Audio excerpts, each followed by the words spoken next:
Custom Diecast. Welcome to the garage. Today in the garage, we have the custom Ford Maverick. Use some of this acetone to take it off the card so we can save this blister pack for future use. We'll get this cotton ball saturated with the acetone. We'll rub it on the back side of the card. And boom, off comes the blister. After a bunch of rubbing, back and forth, side to side, up and down, it eventually will come out. Once we get this out of the package, our plan is to turn it into a redline without painting it and without drilling it.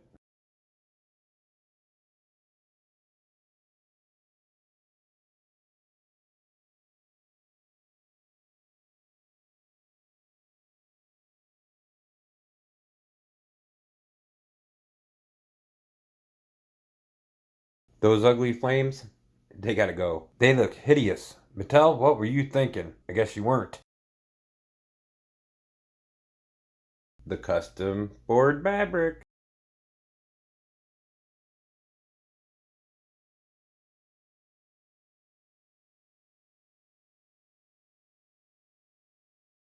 But guess what? We are not repainting this one. We're gonna try something new. Well, it's not really new. We've been doing it forever, but it works. Time to get out the dry erase marker. We'll start by removing this Hot Wheel logo off the back quarter panel. And yes, you want to take your time, little at a time, not a whole lot of pressure, just a little rubbing, and then wiping, then some more rubbing. Eventually, it'll go bye-bye. Now it's time to take the flames off to one side. Like before, you just add a little bit at a time, wipe it off, add a little more. Yeah, it's kind of tedious, and it works. It doesn't take off the clear coat. It just takes off those ugly tampos. All I'm using is a Dollar Tree dry erase marker. Pick them up at the Dollar Tree for $1.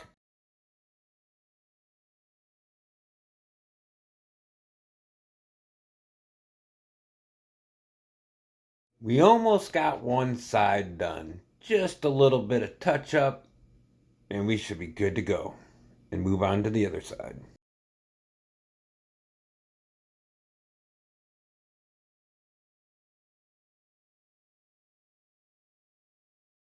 Now we're on to the other side. Same as the other side, same as before. Just rub a little on there, wipe it off, rub some more, wipe it off. Eventually, it comes off.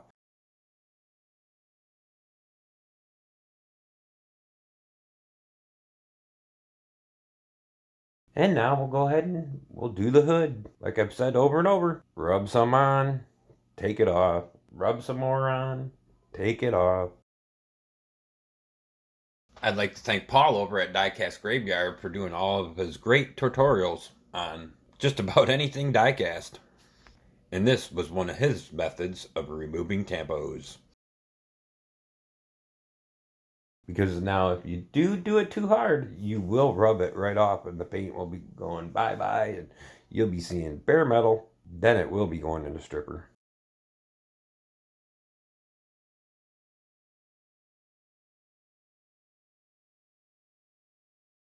Now, look at that. Just take a look at it.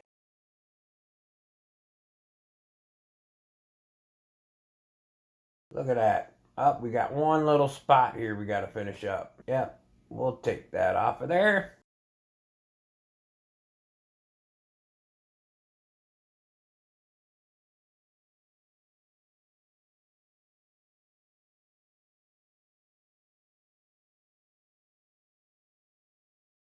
Now just look at it. Look at it. Flames are gone. Bye-bye.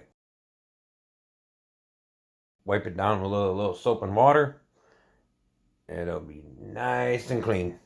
Clean, clean, clean. Now this is what she looks like, all cleaned up. We still got those ugly wheels on it. But our next plan is, let's make this a red line. And guess what? We're not drilling it.